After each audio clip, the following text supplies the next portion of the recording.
Welcome back to another episode of Infidelity Tales Lab. We're truly thankful for your continued support. Quick question for our viewers. Which country or city are you watching from? We love knowing how far these stories reach. Now, let's dive into today's story. Chapter 1. Return. Nolan Foster stepped out of the taxi, his shoulders aching from the 14-hour flight. 3 months in Singapore establishing the Asia-Pacific branch of his security firm had been exhausting, but successful. He'd closed deals worth millions, expanded their global footprint, and was finally home. The moment he saw the red and white for sale sign plunged into his manicured front lawn, he felt his stomach drop. There had to be some mistake. He paid the driver absently, his eyes fixed on the sign, swaying gently in the autumn breeze. The colonial-style house with its dark blue shutters had been his wedding gift to Vanessa 5 years ago. She'd fallen in love with the wraparound porch and the maple trees that turned brilliant orange every fall. Right now, those same trees framed a scene that made no sense. Nolan pulled out his phone, scrolling past dozens of international business contacts until he found his wife's number. It rang 6 times before she answered. "Hey, it's me. I'm home," he said, keeping his voice even. "There's a for sale sign in our yard." Vanessa's laugh floated through the speaker, a sound once familiar and comforting, now suddenly alien. "We sold a house. Find a new place." "What?" Nolan felt the ground tilt under him. "What do you mean we sold? I never signed anything." "Surprise. Power of attorney comes in handy," she said with an airy tone that sent chills down his spine. That document had been for emergencies, signed before his deployment to Afghanistan years ago, before they were even married. He'd forgotten it existed. Apparently, she hadn't. "What about my stuff?" he asked, his mouth dry. Her snicker made his blood run cold. "Threw it all away." In the background, a male voice rumbled with laughter. The sound hit Nolan like a physical blow. He stood motionless on the lawn he'd seated himself, staring at the house he'd painted with his own hands, while his world collapsed. "Fine," he said finally, his voice deceptively calm. "But don't regret it." Then he hung up. Inside the house, his house, Nolan found drawers emptied, closets cleared. His clothes, his medals from military service, the watches his grandfather had left him, all gone. In their bedroom, unfamiliar clothes hung in the closet beside Vanessa's things. Men's shirts, large shoes. In the office, his desk had been cleared, papers shredded. Only his laptop safe remained, bolted to the floor and requiring his fingerprint to open. Inside was his backup laptop, emergency cash, and passport. Items Vanessa couldn't access. Small mercies. Nolan sat on the floor of his empty office and tried to think rationally. He'd built his security business from nothing after leaving the military. As a former Army Ranger, he'd specialized in high-risk extraction operations. He knew how to plan, how to remain calm under pressure. Those skills would serve him now. He called his closest friend, former Ranger teammate Damon Wolf. "I need a place to crash," Nolan said when Damon answered. "For how long?" Damon asked without hesitation. "Until I figure out what the hell just happened to my life."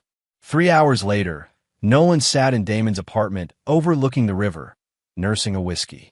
Damon leaned against the kitchen counter, his prosthetic leg propped comfortably, listening as Nolan recounted the day's events. "So, she's been planning this the whole time you were in Singapore," Damon said, his voice tight with anger. "Any idea who the guy is?" Nolan shook his head. "Not yet, but I will." He took another sip. "They think they've won. They think I'll just roll over." A cold smile crossed his lips. "They have no idea who they're dealing with." "What are you going to do?" Damon asked. "First, I'll find out everything. Then," Nolan's eyes hardened, "I'll make them wish they'd never met me." "I'm in," Damon said instantly. "Whatever you need." Nolan nodded, grateful. In the military, they'd had a code: leave no man behind. In the darkest moments of combat, that brotherhood had been their salvation. He'd need it again now. As night fell, Nolan began to plan. By morning, he would know who had stolen his wife. By the end of the week, he would understand how deeply the betrayal went. And then, with the precision and patience that had kept him alive in war zones, he would orchestrate a response that neither of them would see coming. They think this is over, he murmured, watching the city lights shimmer on the water. It hasn't even begun. Chapter 2. Revelation. The man sleeping in Nolan's bed was Perry Thornton, real estate developer and Vanessa's boss for the past 18 months. It took Damon's security contacts less than a day to identify him. Within 48 hours, Nolan had a complete profile, twice divorced, known for targeting wealthy, married women, with a reputation for cutting corners in business deals. Currently developing a luxury residential tower downtown, the Thornton, using investors' money, including, Nolan discovered with a sickening lurch, nearly $2 million of his own savings. She transferred everything from your joint accounts 3 weeks ago, said Layla Braddock, Nolan's attorney, sliding documents across her desk. Unfortunately, with joint accounts, that's legal. The house sale is more complicated. The power of attorney you gave her was intended for medical emergencies, not property transactions. Can we challenge it? Nolan asked. Layla's dark eyes narrowed. Yes, but it gets messy. You need to prove she deliberately misused it, which means a lengthy court battle. And meanwhile, she has my money and my house is sold, Nolan concluded. The sale closes in 3 weeks, Layla confirmed. If you want to stop it, we need to move fast. Nolan drummed his fingers on the desk. What if I don't want to stop it? Layla raised an eyebrow. Explain. What if I let them think they've won? Let them believe I'm just going to walk away. A slow smile spread across Layla's face. You're planning something. I'm gathering intelligence, Nolan corrected. First rule of combat, know your enemy. That evening, Nolan sat on Damon's balcony, scrolling through their joint financial records. Vanessa had been methodical, transferring funds in increasing amounts over 6 months. The final transfer, $1.8 million, had happened the day after he'd left for Singapore. But something didn't add up. She didn't just take my money, Nolan said when Damon joined him. She invested it in Thornton's project. Why not just take it and run? Damon mused. Exactly. And why sell a house? They could have just changed the locks. Damon tapped his prosthetic thoughtfully. Maybe they needed the capital for something specific. Nolan's phone buzzed. A text from an unknown number. You should see what's happening at the Thornton site tomorrow. 9 a.m. What the hell? Damon peered over his shoulder. I have no idea, Nolan said, frowning. But I think we have plans for tomorrow morning. At 8:45 a.m., Nolan and Damon parked across from the Thornton construction site. A small crowd had gathered, men in hard hats and safety vests looking confused, women in business attire checking their phones anxiously. A sleek black car pulled up, and Perry Thornton emerged, Vanessa right behind him. Thornton looked harried, his normally perfect appearance disheveled. Vanessa's face was tight with stress. Something's wrong, Damon observed. They watched as Thornton addressed the crowd, his gestures becoming increasingly agitated. Workers began shouting. One man pushed forward, jabbing a finger into Thornton's chest. Nolan's phone buzzed again. Construction halted. Funding disappeared. Your money is gone. Who is sending these? Damon asked. I don't know, Nolan replied. But they're trying to help me. A woman detached from the crowd and approached their car. As she drew closer, Nolan recognized her. Sophia Reynolds, Thornton's executive assistant, whom he'd met at a charity gala last year. Sophia slid into the back seat without invitation. They're telling everyone it's a temporary delay, she said without preamble. It's not. The project is underwater. Has been for months. Why are you telling me this? Nolan asked. Sophia's eyes flashed. Because he did the same thing to my sister 2 years ago. Seduced her, took her money, left her with nothing. He's a predator. And Vanessa? Nolan asked, his throat tight. She started as a victim. Now she's an accomplice. Sophia handed him a flash drive. Account numbers, wire transfers, investor lists. It's all there. Why not go to the police? Damon asked. Sophia smiled grimly. Because Thornton has half the city council in his pocket. Because the legal system favors men like him. And because... Her eyes locked with Nolan's. I've seen your work. In Dubai, when you extracted that executive's daughter from those kidnappers. Nolan's face remained impassive, but his mind raced. That operation had been completely off the books. If Sophia knew about it, Sometimes justice needs a different kind of approach, she finished. I'll be in touch. After she left, Damon whistled. Well, that just changed everything. Not everything, Nolan said, pocketing the flash drive. Just the timeline. That night, Nolan reviewed the files. Thornton was running a sophisticated investment scheme, using money from new investors to pay returns to earlier ones while skimming millions for himself. The Thornton was meant to be his masterpiece and his escape plan. Once the building was completed, he would sell the units at massive profits and disappear with the proceeds. But there was a problem. The construction company had discovered serious issues with the foundation. Fixing it required capital Thornton didn't have. That's where Nolan's money came in. Emergency funds to keep the project alive. So they weren't just stealing from me, Nolan told Damon. They needed my money to save their scheme. And now that money's gone, Damon noted. Yes, Nolan said, a cold smile forming. Now it's gone. Because 8 months earlier, before any of this began, Nolan had set up an alert system on all his accounts. Any transaction over $10,000 would trigger a notification. When the first large transfer occurred, he had been concerned but not alarmed. Vanessa occasionally made investment decisions. By the third transfer, he had begun quietly monitoring.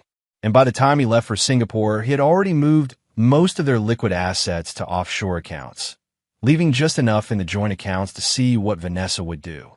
The money that had supposedly been transferred to Thornton's project, $1.8 million, had actually gone to a shell company Nolan controlled. From there, it had been moved through a series of transactions designed to be trackable only to a certain point, where it seemingly vanished. They think they stole from me, Nolan said, closing the laptop. But I've been 10 steps ahead the whole time. So what now? Damon asked. Now, Nolan replied. We turn the pressure up. Chapter 3. Infiltration. The home Vanessa and Perry now shared, a penthouse in the exclusive riverfront towers, had state-of-the-art security. For most people, it would be impenetrable. For Nolan Foster, it was Tuesday. Building schematics, security rotation, and access codes, Sophia said, sliding a folder across the table in the quiet corner of the cafe. The night guard on Tuesdays is BRUT Mitchell. He takes a 30-minute break at 2 a.m., like clockwork. Why are you doing this? Nolan asked, not touching the folder. Sophia sipped her coffee. I told you about my sister. What I didn't tell you is that after Perry ruined her, she killed herself. Her voice remained steady, but her knuckles whitened around her cup. The police called it depression. I call it murder. Nolan studied her. Revenge won't bring her back. I'm not looking for revenge, Sophia replied. I'm looking for justice. For her, for you, and for 26 other investors who have no idea they're about to lose everything. Nolan nodded and finally took the folder. Justice it is. That night, Nolan reviewed his plan with Damon and their new ally, Reese Parker, a former military intelligence specialist who now worked for Nolan's security firm. The goal isn't just to get evidence, Nolan explained. It's to understand exactly what they're planning. Once we know that, we could dismantle it piece by piece. And if they catch you? Reese asked. They won't, Nolan said simply. At precisely 1:55 a.m., Nolan entered the service entrance of Riverfront Towers, wearing a maintenance uniform and carrying a toolbox. As Sophia had promised, at 2 a.m., BRUT Mitchell left his post for his break.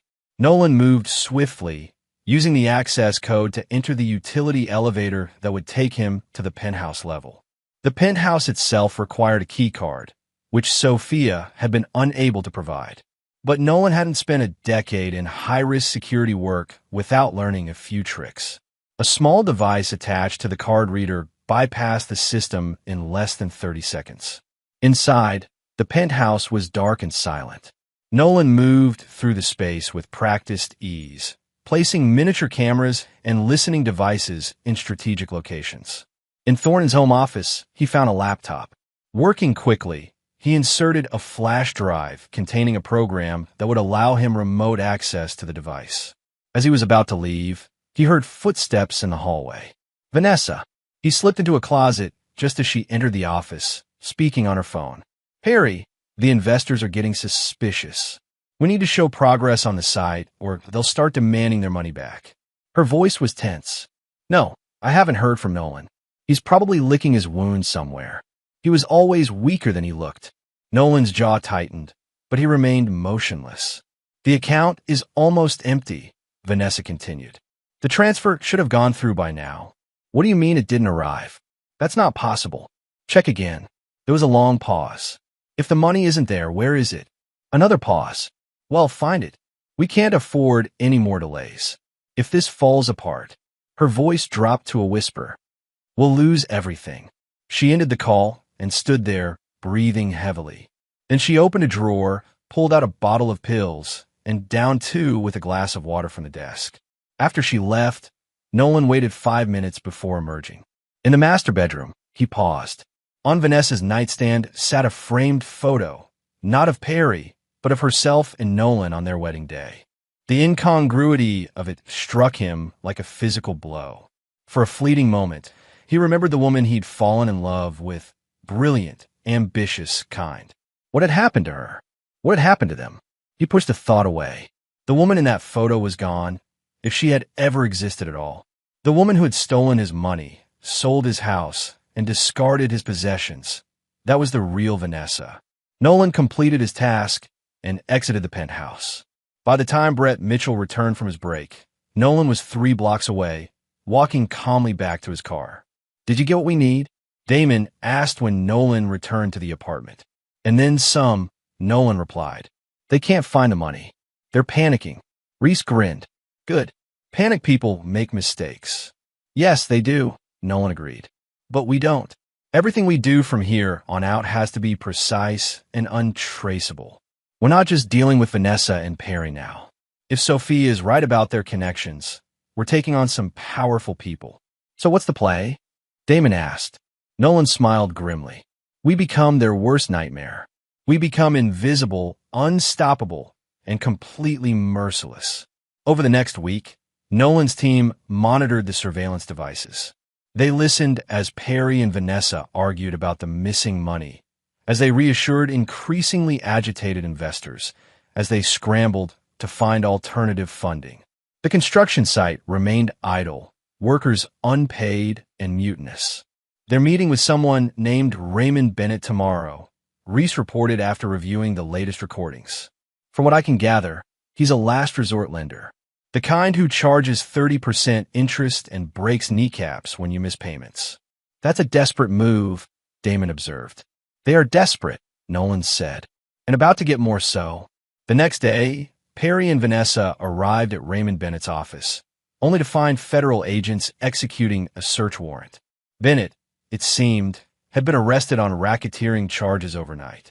Their final hope for funding had just vanished. Coincidence? Damon asked when they received the news. I don't believe in coincidences, Nolan replied, his phone buzzing with a text from Sophia. Bennett's files included records of his dealings with Perry. Feds will be looking at him next. The noose is tightening, Damon said. Nolan nodded, and they haven't even realized they're hanging yet. Chapter 4. Escalation. 3 weeks after his return, Nolan sat in Layla Braddock's office, signing papers that would officially transfer ownership of his home to the Patterson family, a young couple excited for their first major purchase. Are you sure about this? Layla asked, watching him sign away the house he'd once loved. The house isn't the point, Nolan replied.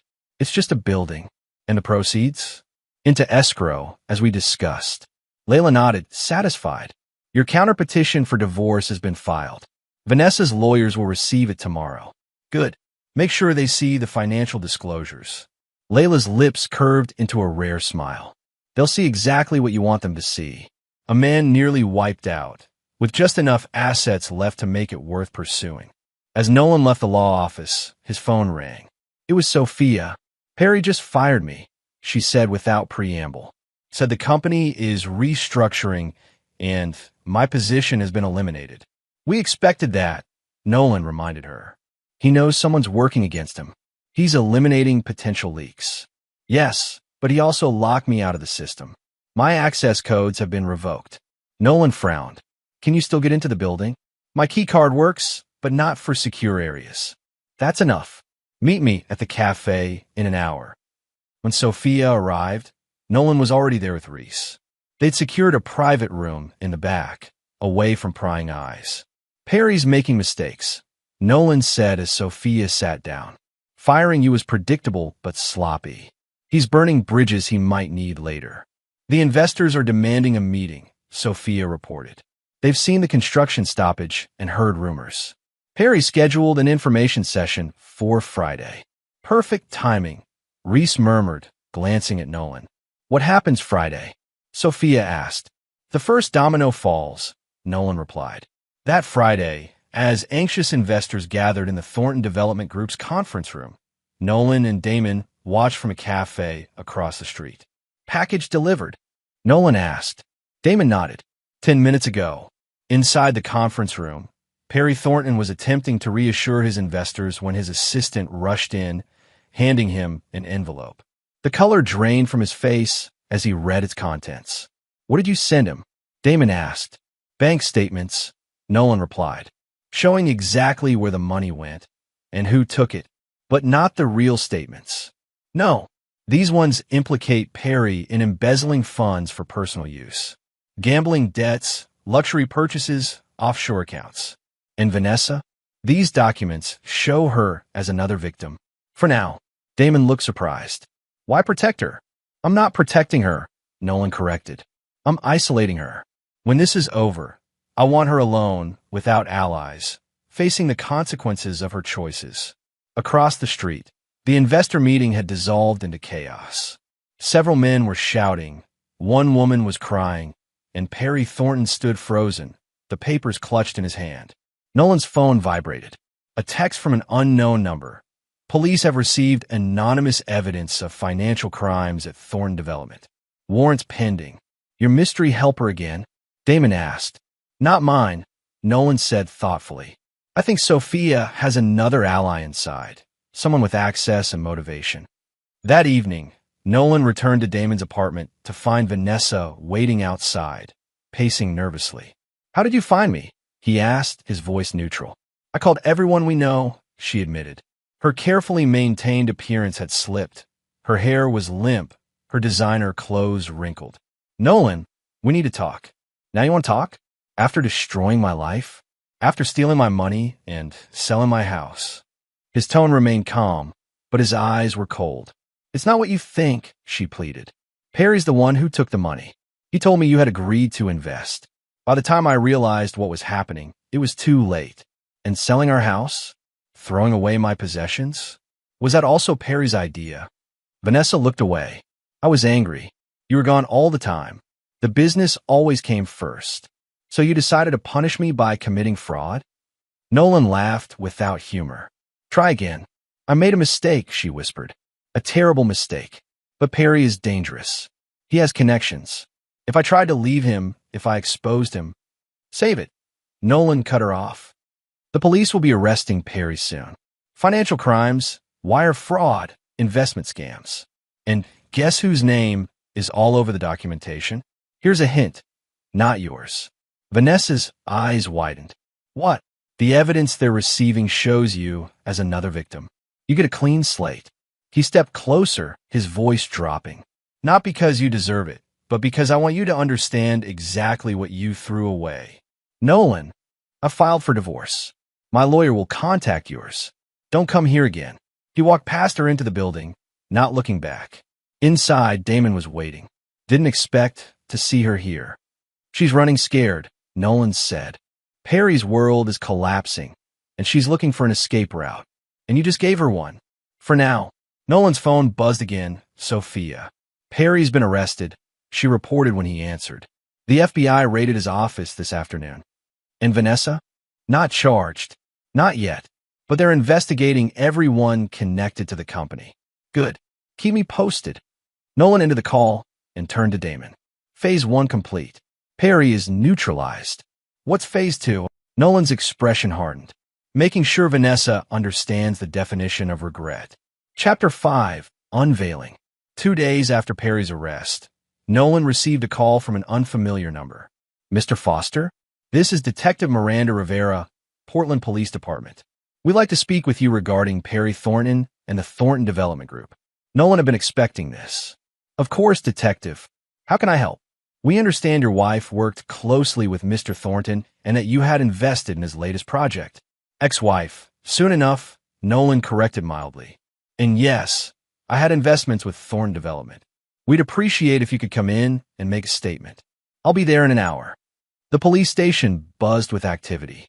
Detective Rivera, a sharp-eyed woman with silver-streaked hair and a no-nonsense demeanor, led Nolan to a small interview room. "Thank you for coming in, Mr. Foster," she said, activating a recorder. "Can you tell me about your relationship with Perry Thornton?" "I met him through my wife," Nolan explained. "She worked for his company. I had little direct interaction with him.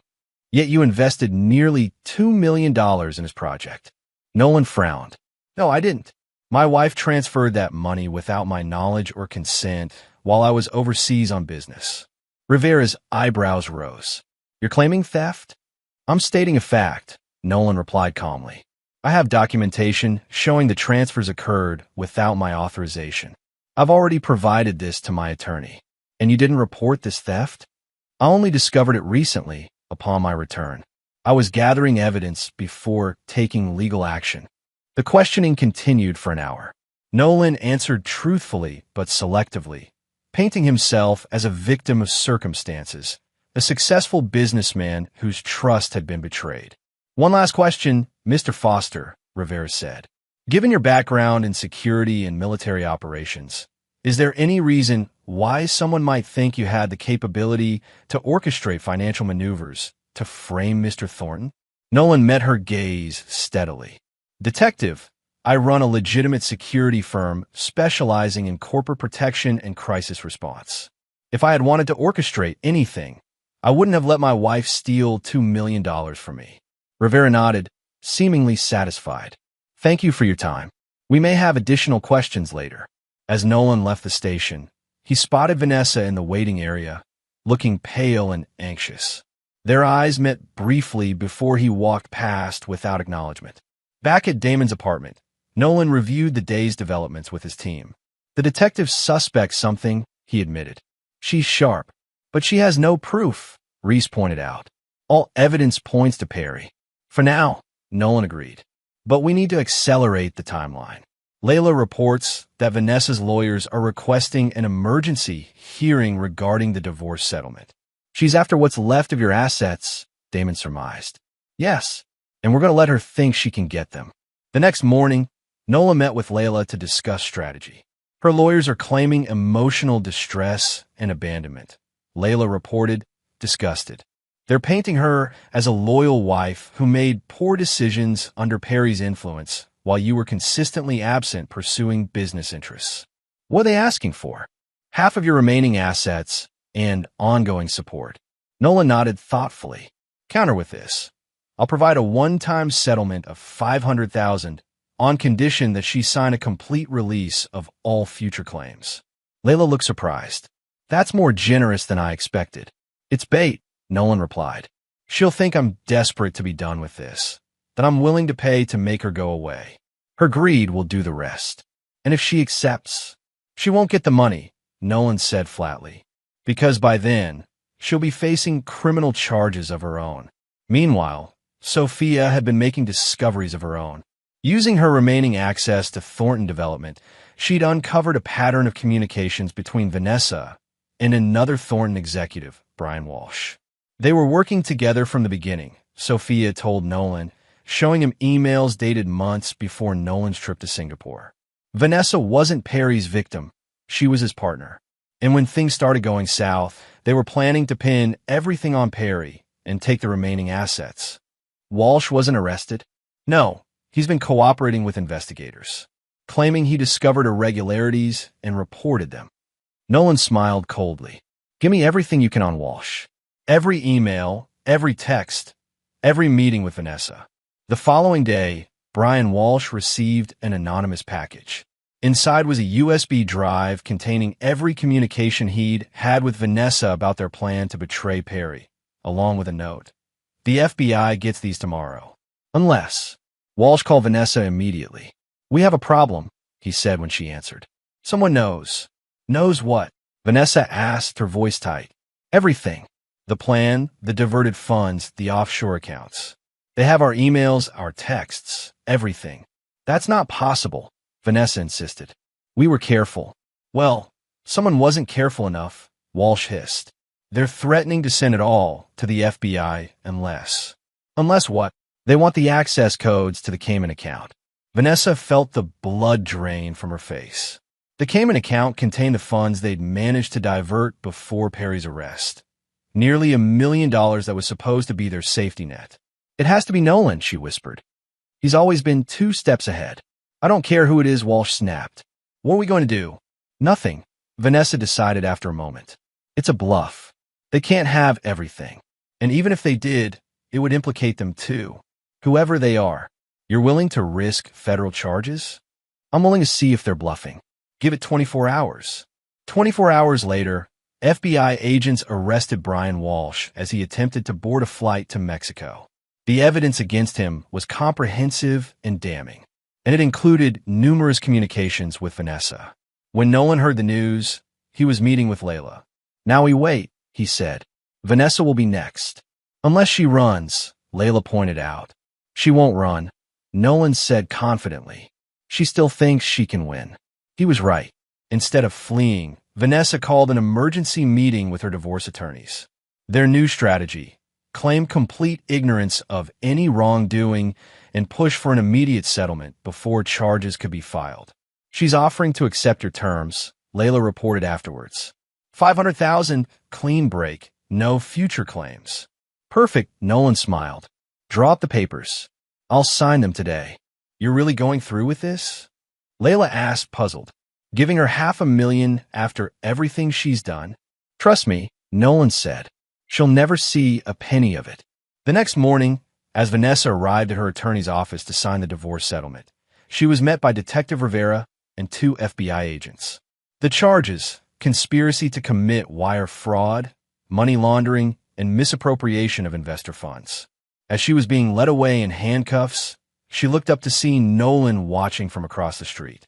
Their eyes met, and in that moment, she finally understood. She had never been in control. From the very beginning, from the moment she had betrayed him, he had been orchestrating her downfall, and he had done it without ever raising his voice or making a single threat. He had simply let her own actions destroy her. Chapter 6: Retribution. Perry Thornton sat in the visitation room of the county jail, the orange jumpsuit a stark contrast to his usual tailored suits. Across the table, Nolan Foster waited patiently, his face expressionless. Why are you here? Perry asked, his voice hoarse. The past month of incarceration had aged him, his once confident demeanor replaced by a hunted look. To make you an offer, Nolan replied simply. Perry laughed bitterly. What could you possibly offer me? A way out. Nolan leaned forward. The evidence against you is substantial, but not all of it is genuine. Some of it was creatively edited. You framed me, Perry said flatly. I helped the truth emerge, Nolan corrected. You were stealing from investors. That's fact. The only fabrication was protecting Vanessa temporarily. So what's this offer? Testify against Vanessa. Tell the prosecutors everything about her involvement. In exchange, certain key pieces of evidence against you will be discovered to be unreliable. Perry's eyes narrowed. You want me to help you destroy your wife? Ex-wife, Nolan corrected. And she was never just your victim, was she? She approached you with the idea of using my connections and resources. She suggested using the power of attorney to access my accounts. She was the architect, not you. Perry studied Nolan's face. You already know. I know everything, Nolan confirmed. I just need you to confirm it officially. And if I refuse, then additional evidence will surface linking you to other investment frauds across 3 states. Your sentence will go from years to decades. Perry was silent for a long moment. She said you were weak, he finally murmured. That you would never fight back. That you were too honorable, too straight arrow. She was wrong, Nolan said simply. 2 days later, Perry Thornton signed a comprehensive plea agreement. In exchange for a reduced sentence, he provided detailed testimony about Vanessa's role in the scheme, including evidence that she had been planning it for over a year. When Nolan received confirmation from Layla that the plea had been accepted, he met with Sophia and her mysterious ally, who turned out to be Harrison Wells, Thornton Development's former CFO, who had been forced out when he questioned financial irregularities. Perry's testimony changes everything for Vanessa's case, Layla explained in a conference call. She can no longer claim she was manipulated or uninformed. The prosecution has upgraded the charges to include conspiracy and premeditated fraud. What's she looking at? Harrison asked. With the evidence they have now, 8 to 10 years, minimum. No possibility of a plea deal after she already tried to shift all blame to Perry. Nolan nodded, satisfied. And the settlement money? Frozen, Layla confirmed. The judge invalidated the divorce agreement pending resolution of the criminal charges. She won't see a penny. After the call ended, Sophia looked at Nolan curiously. Is it enough? After what she did to you? Nolan considered the question. It's not about what's enough, he finally said. It's about justice. She chose to betray everything we built together. Now she faces the consequences of that choice. That's very measured of you, Harrison observed. Nolan smiled thinly. I didn't say I was finished. The next phase of Nolan's plan targeted the personal betrayal, not just the financial one. Using the surveillance equipment he'd installed in the penthouse, he had compiled months of recordings, Vanessa and Perry mocking him, laughing about how they had deceived him, planning their future with his money. These recordings, edited to remove any indication of illegal surveillance, were provided to Vanessa's defense attorney as discovered evidence. The lawyer, already struggling with an increasingly unwinnable case, was horrified by the content. Your client's character will be eviscerated if these become public, he warned Vanessa during a jailhouse meeting. No jury will sympathize with someone who speaks about their spouse this way. Where did these come from? Vanessa demanded, pale after listening to her own voice cruelly mimicking Nolan's dedication to his company. The prosecution won't say, but they're authenticated. It's definitely you and Thornton. What Vanessa didn't know was that Nolan had no intention of having the recordings admitted as evidence. Their sole purpose was to make her realize how completely she had been outmaneuvered and to ensure her lawyer understood the hopelessness of her position. Meanwhile, Nolan had reclaimed his life. With Perry and Vanessa both facing prosecution, their assets had been frozen and were being unwound to repay investors. Nolan's security firm had weathered the storm, his reputation intact due to his transparent cooperation with authorities. He had purchased a new home, smaller than before, but with a view of the mountains he had always wanted.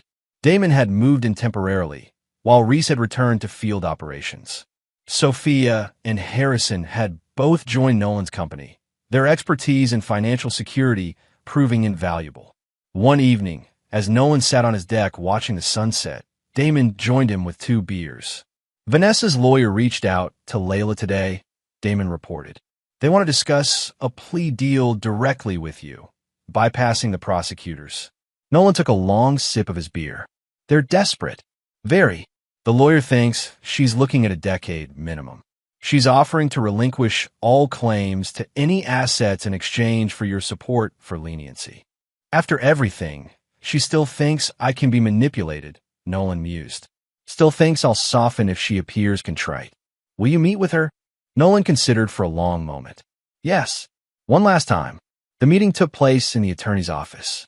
Vanessa, brought in wearing an orange jumpsuit and handcuffs, looked nothing like the confident, stylish woman who had laughed at him on the phone months ago. Her face was pale, her eyes hollow. Thank you for coming, she said when they were alone, the guards waiting outside. I was curious about what you thought you could offer me, Nolan replied, his voice neutral. I'll sign whatever you want. All rights to our assets, the company shares, everything. Just please tell them I cooperated. Ask for leniency. Why would I do that? Tears filled her eyes. Because despite everything, we were married for 5 years. Because I'm sorry.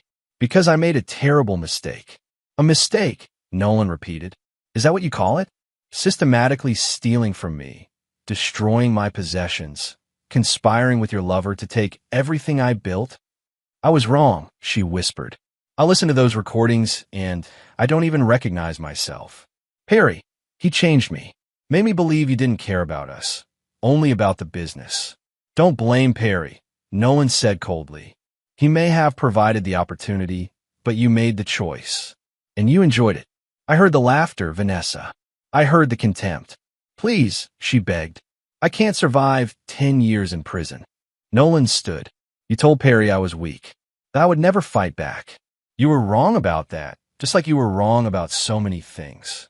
Nolan, the investigators found most of the missing investor money, he continued, cutting her off. But not all of it. There's still about $2 million unaccounted for. They think you and Perry hid it offshore. Hope flickered in her eyes. If I help them find it, would you support a reduced sentence? Nolan smiled thinly. The money doesn't exist, Vanessa. It never left my control. I moved it before you could steal it, then created a paper trail, making it look like you had taken it. So while you're serving time for stealing $2 million, the money will be rebuilding the lives you helped destroy. The color drained from her face as understanding dawned. You set us up from the beginning. No, Nolan corrected. I merely gave you enough rope to hang yourselves. Every crime you're charged with, you actually committed. I just made sure there was evidence. Why? She whispered. Why not just divorce me when you suspected I was cheating? Nolan leaned forward, his voice dropping to a whisper. Because you didn't just betray me as a husband. You betrayed everything I stood for. You thought you could take my life apart piece by piece. You laughed while doing it. His eyes hardened. I told you not to regret it. Now you understand why. He stood and walked to the door, then paused. One more thing. There was a trust fund in your name, money I'd set aside for our future, for the family we talked about having. $5 million. I've donated it all to a foundation that helps victims of financial fraud. He smiled coldly. Seems fitting. As he left, Vanessa's sobs echoed behind him. For a moment, he felt a twinge of not regret exactly, recognition, perhaps, of what they had once been to each other. But it passed quickly. The woman he had loved had never truly existed. Outside, Damon was waiting by the car. How did it go? It's over, Nolan said simply. Let's go home. Chapter 7. Reconstruction. 6 months after Vanessa's conviction, Nolan stood in the lobby of Foster Security's new headquarters, surveying the space with quiet satisfaction. The company had not just survived the scandal. It had thrived, with Nolan's reputation for integrity attracting clients who value discretion and ethical practices. The Tokyo team just confirmed the Nakamura contract, Damon reported, joining him. That's 3 major international deals this quarter. Nolan nodded. The restructuring is working. After the dust had settled, Nolan had reimagined his company. No longer focused solely on physical security and risk management, Foster Security now specialized in financial protection and fraud prevention. Sophia headed the financial intelligence division, while Harrison led a team dedicated to helping victims of investment scams recover their assets. The investigative committee called again. Damon continued. They want you to testify about security vulnerabilities in investment firms. Schedule it. Nolan agreed. It's time we started changing the system that allows people like Perry to operate. The scandal surrounding Thornton Development had exposed weaknesses in regulatory oversight. Several officials had resigned amid accusations of accepting bribes to overlook violations. The resulting investigations had created an opportunity for meaningful reform, one Nolan intended to influence. Later that day, Nolan met with Layla to discuss a new initiative. The Foster Foundation, Layla summarized, reviewing the documents, dedicated to helping victims of financial fraud rebuild their lives. Initial funding $5 million. She looked up at him. The money for Vanessa's trust. Seems appropriate, Nolan said. Money that was meant to build our future will help others rebuild theirs. And speaking of futures, Layla continued, the final asset distribution from Thornton Development was approved yesterday. After restitution to investors, there's a substantial amount returning to you, approximately $1.3 million. Added to the foundation's endowment, Nolan decided. I don't want or need that money. Layla nodded, making a note. That's remarkably generous. It's not generosity, Nolan corrected. It's closure. That evening, Nolan hosted a small gathering at his home. Damon, Reese, Sophia, Harrison, and Layla. As they sat on his deck, watching the sunset paint the mountains gold, Sophia raised her glass. To new beginnings, she proposed. And to lessons learned, Harrison added. Nolan nodded, raising his own glass. To both. After the others had gone, Damon remained, helping Nolan clear away the glasses and bottles. You seem different lately, Damon observed. More at peace. Nolan considered this. I spent months focused on making them pay. On justice, or revenge, or whatever you want to call it. It consumed me. He looked out at the darkening mountains. Now I'm ready to build something new. Any regrets? Damon asked carefully. About exposing their crimes? No. Nolan was silent for a moment. About the marriage itself? Maybe. I was absent too often. Focused on the business to the exclusion of everything else. I didn't create what Vanessa became, but I might have contributed to the conditions that made her vulnerable to someone like Perry. That's very evolved of you, Damon said with a hint of surprise. Nolan smiled faintly. Don't mistake understanding for forgiveness. I still believe they deserved everything that happened to them, but I've learned my own lessons from this.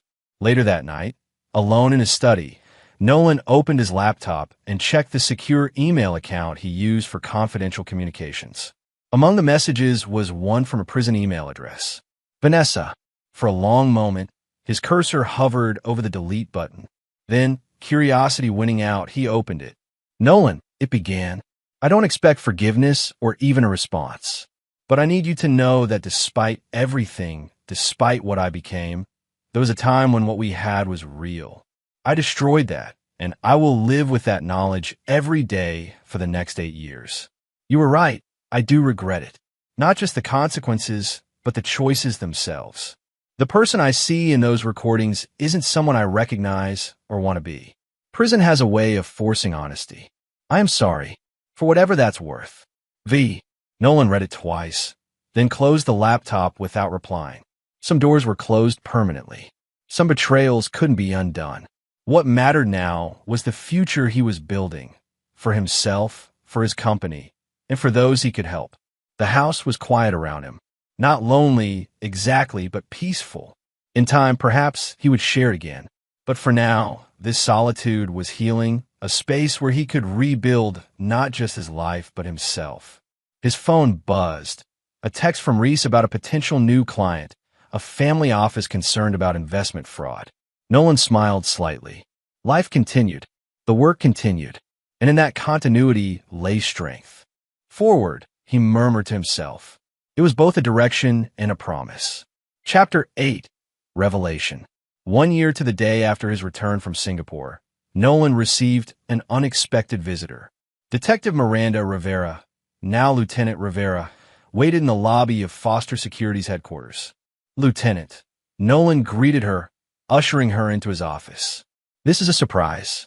A pleasant one, I hope, she replied, settling into the chair he offered. I've been following your company's evolution with interest. Your work with fraud prevention has made waves. Thank you, but something tells me this isn't a social call. Rivera smiled slightly. Perceptive as always, Mr. Foster. She placed a file on his desk. We've been investigating a series of investment frauds similar to Thornton's operation. Different players, same techniques. Nolan opened the file, scanning the contents. I see the pattern. What's the connection to me? One of the principals, Alan Mercer, was Brian Walsh's college roommate. We've tracked communications between them dating back to before the Thornton collapse. Nolan's eyes narrowed. You think this is connected to my case? I think, Rivera said carefully, that the Thornton case was possibly part of a larger pattern. And I think you might have insights that could help us connect the dots. Over the next hour, Nolan reviewed the evidence Rivera had brought. The similarities were striking, not just in the fraud techniques, but in the targeting of specific types of investors, the use of real estate developments as fronts, and the laundering methods. It's like a franchise operation, Nolan observed. Different locations, same business model.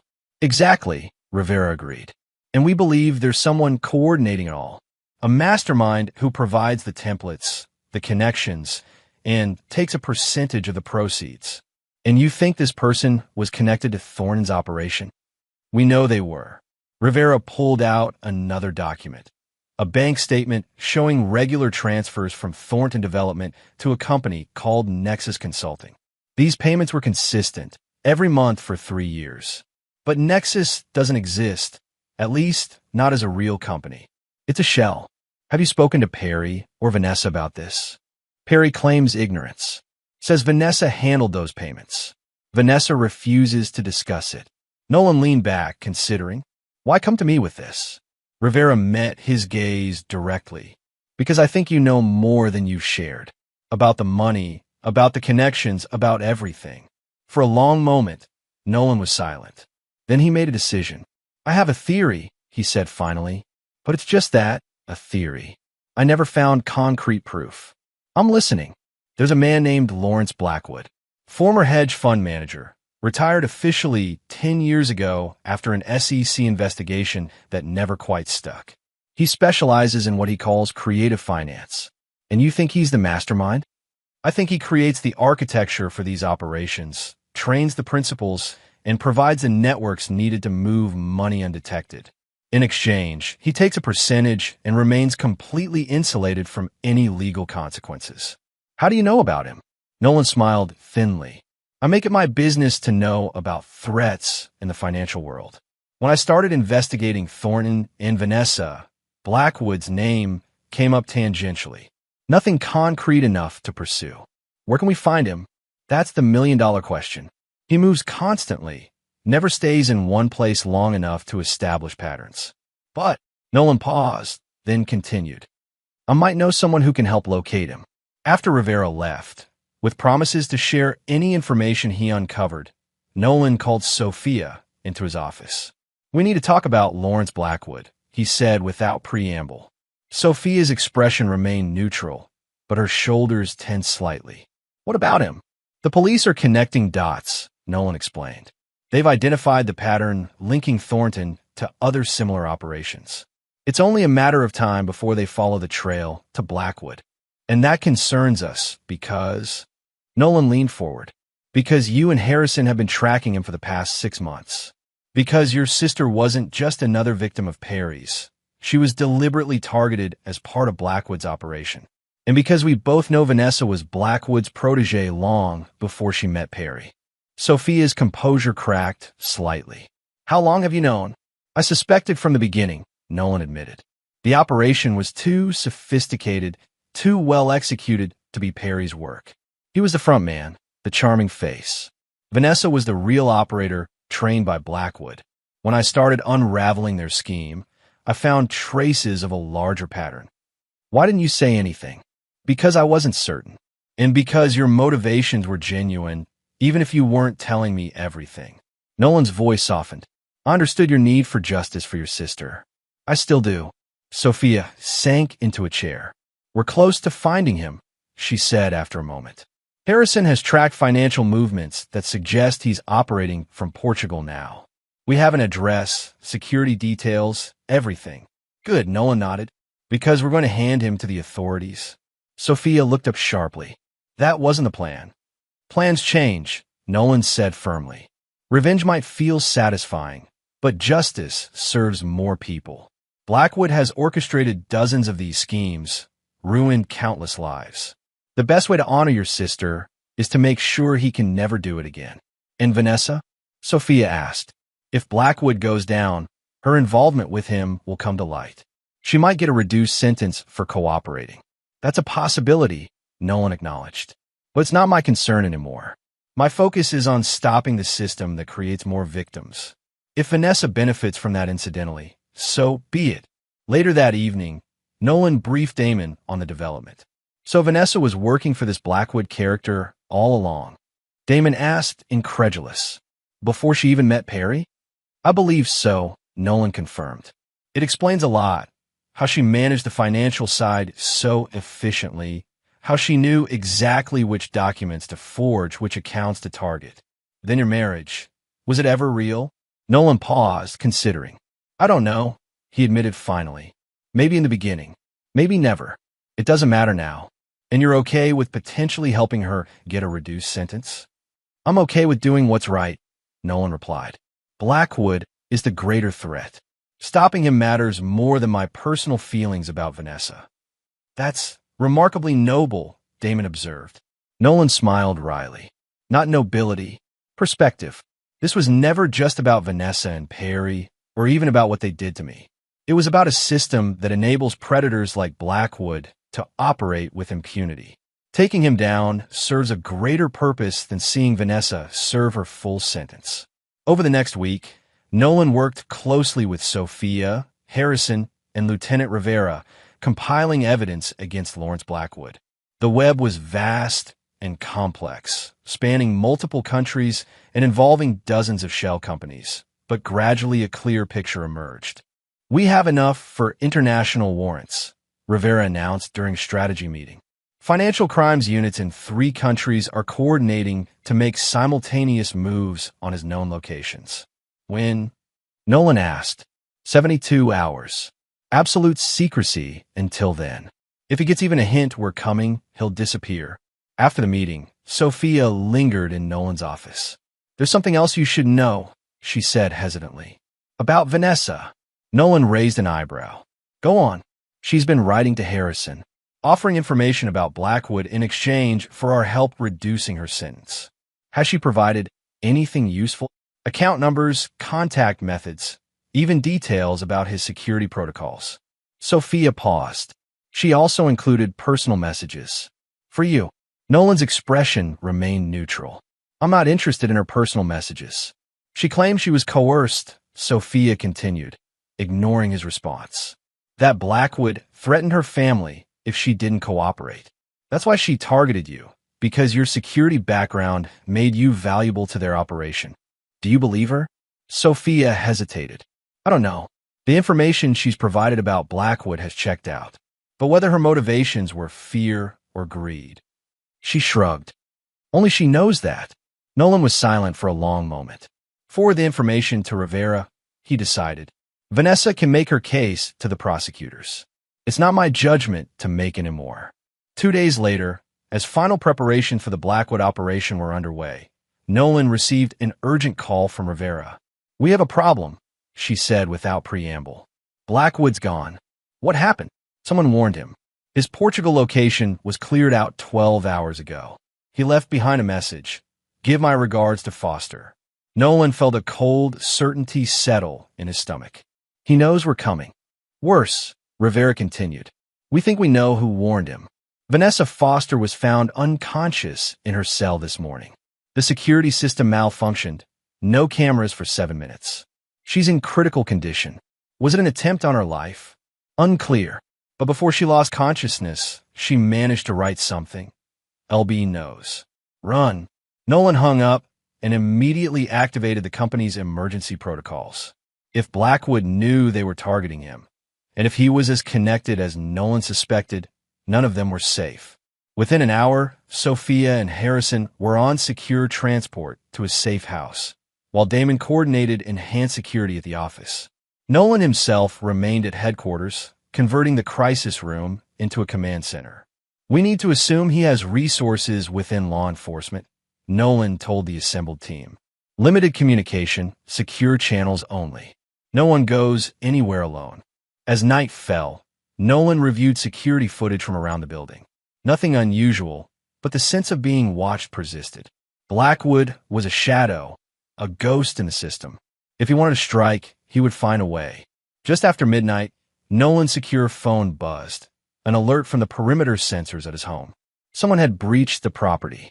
The security cameras showed a single figure moving with practiced efficiency, bypassing the alarm systems. Nolan considered his options. Police would be too slow and potentially compromised. His own security team was focused on protecting Sophia and Harrison. That left him. Making his decision, Nolan armed himself and headed for his home. If Blackwood wanted a confrontation, he would get one. Chapter 9. Reckoning. The night air was crisp as Nolan approached his property, moving silently through the trees that bordered his backyard. The house was dark, the only light coming from the moon reflecting off the windows. His security system had been disabled with professional precision, not destroyed, but temporarily bypassed. Nolan circled the perimeter, identifying entry and exit points. Whoever was inside was still there. The perimeter sensors hadn't registered anyone leaving. Using a secondary access code, he reactivated a single camera in his home office, its feed streaming to his secure phone. The image showed a man sitting calmly at Nolan's desk, as if he belonged there. Even in the low light, Nolan recognized Lawrence Blackwood from the dossier Sophia had compiled. Mid-60s, silver hair, the polished appearance of old money. Nolan entered through the basement, moving silently up the stairs. Years of military and security work had trained him for moments like this. He could feel his heart rate slow, his senses sharpen. The familiar calm of operational focus settled over him. The door to his office was ajar, a sliver of moonlight cutting across the hallway. Nolan positioned himself carefully, then pushed the door open with his foot, weapon raised. Mr. Foster, Blackwood greeted him without turning around. I was beginning to think you wouldn't show. Hands where I can see them, Nolan ordered, entering the room. Blackwood complied, raising his hand slightly. I'm unarmed. This isn't that kind of meeting. Breaking into my home suggests otherwise. A necessary precaution. You've become quite the crusader lately, dismantling my operations, rallying the authorities. Blackwood turned in the chair, facing Nolan fully. I wanted to see for myself what kind of man has caused me so much trouble. Nolan kept his weapon trained on Blackwood. If you're here to threaten me, save your breath. Threats? Blackwood chuckled. No, Mr. Foster. I'm here to make you an offer. I'm not interested. You haven't heard it yet. Blackwood gestured to the chair opposite the desk. Please sit. I promise this will be worth your time. After a moment's hesitation, Nolan took the seat, keeping his weapon ready. Talk. You've impressed me, Blackwood began. Few people have come as close to unraveling my network as you have. Your combination of technical expertise, financial acumen, and tactical skill is rare. Flattery won't get you anywhere. Not flattery, appreciation. Do you know how tedious it becomes, working with less capable minds? Perry Thornton, for instance, charming but ultimately shallow. Even your wife, for all her skills, lacked your moral complexity. Ex-wife, Nolan corrected automatically. Ah yes, a pity about Vanessa. She had such potential. Blackwood shook his head. I warned her not to underestimate you, but she believes she knew you better than anyone. Why are you here? Nolan demanded, growing impatient. Because you've created a problem for me, Blackwood replied candidly. And when I have a problem, I prefer to solve it intelligently. Killing you would be inelegant and ultimately ineffective, given the safeguards you've no doubt established. So instead you break into my home for a chat. I'm offering you a partnership. Blackwood leaned forward. Your security expertise combined with my financial network. Together we could revolutionize the industry, legitimately. No more fraud, no more victims. Real security for those who can afford it. Nolan stared at him, incredulous. You expect me to believe you want to go legitimate? At my age, Mr. Foster, legal complications become tiresome. I have more money than I could spend in 3 lifetimes. What I lack is a legacy, something meaningful to leave behind. Blackwood's expression seemed almost wistful. You've demonstrated what's possible with the Foster Foundation. Imagine what we could accomplish together. For a moment, Nolan was silent, studying the man before him. Blackwood was either an exceptional actor or genuinely sincere. Either way, his proposal was absurd. You've orchestrated schemes that have destroyed countless lives, Nolan said finally. You recruited my wife to betray me. You had Vanessa attacked in prison when she threatened to expose you. And now you want me to believe you're interested in redemption. Blackwood's expression hardened slightly. The attack on Vanessa wasn't my doing. There are others involved in these operations, people who don't share my nuanced approach to problem solving. Who? That's part of what I'm offering, information. Names, accounts, operations currently in progress. Everything you need to dismantle the network entirely. In exchange for immunity, a fresh start, and your expertise in building something worthwhile.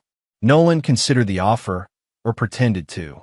In reality, He was waiting for confirmation that the recording devices he'd activated remotely were capturing everything. His phone vibrated once in his pocket, the signal from Damon that the transmission was secure.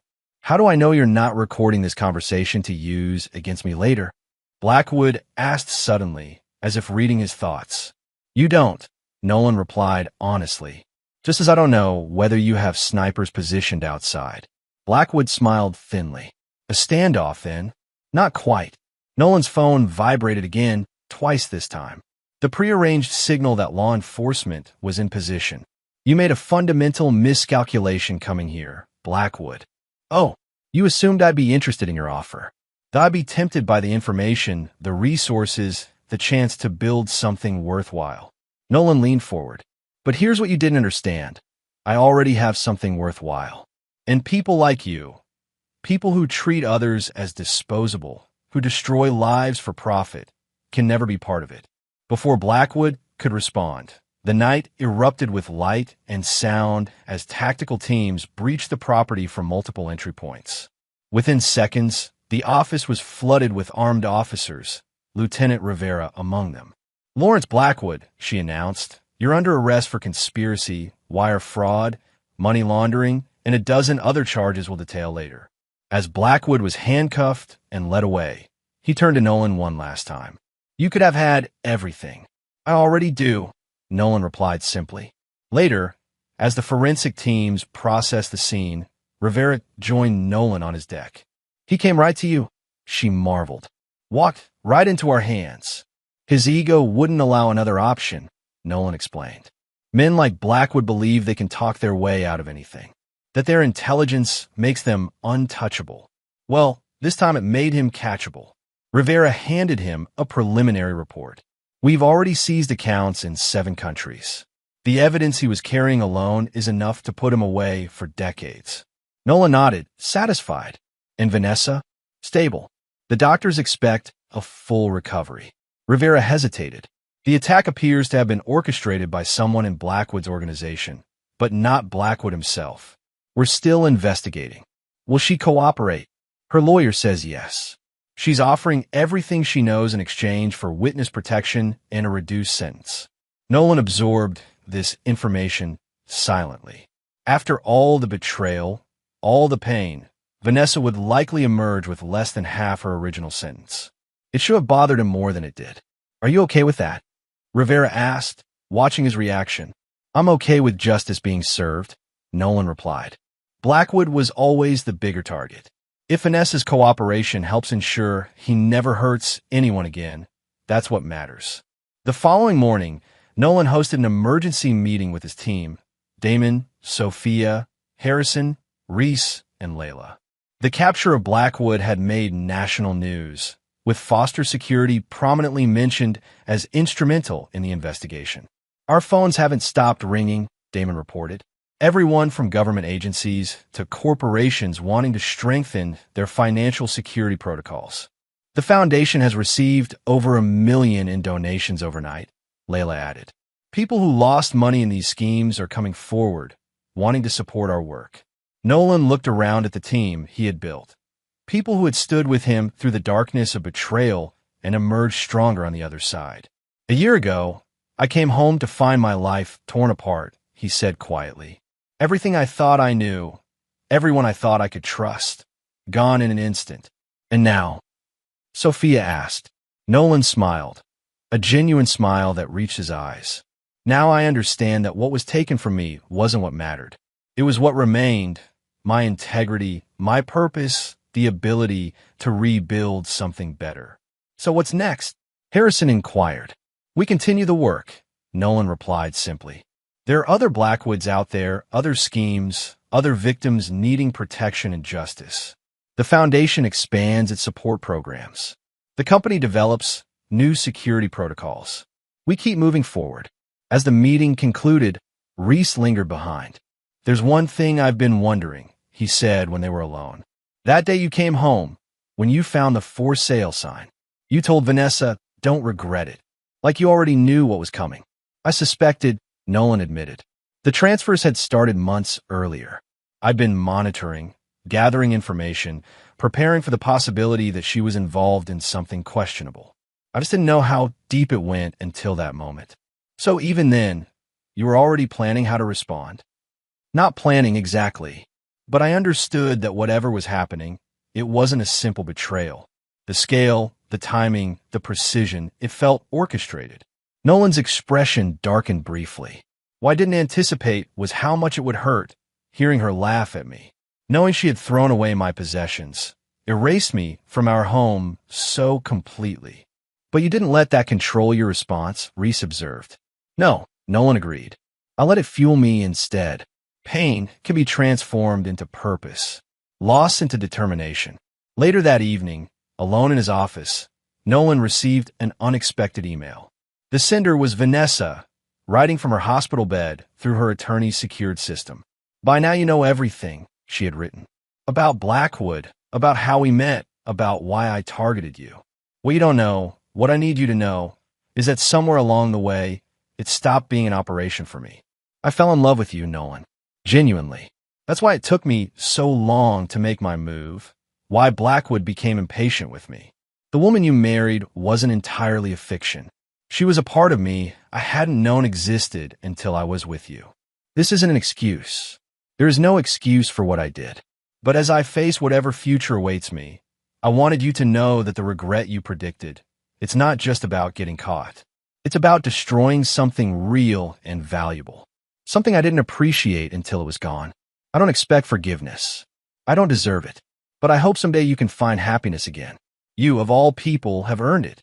Nolan read the message twice, a complex mix of emotions washing through him.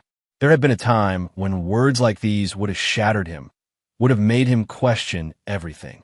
Now, they were simply another piece of a puzzle that no longer needed solving. He closed the email without replying and turned his attention to a proposal for the Foundation's newest initiative, a program to help former victims of fraud rebuild their credit and financial security. There was work to be done, a future to build. Outside his window, the mountains were bathed in the gold of sunset, their peaks sharp against the deepening blue of the sky. Nolan paused for a moment, taking in a view. From destruction had come creation. From betrayal, strength. From an ending, a new beginning.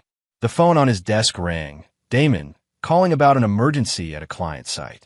Nolan smiled slightly as he picked it up. Life continued. The work continued. And in that continuity lay not just purpose, but peace. I'm on my way, he said, already reaching for his jacket. Another crisis, another challenge, another opportunity to make a difference. Forward, indeed.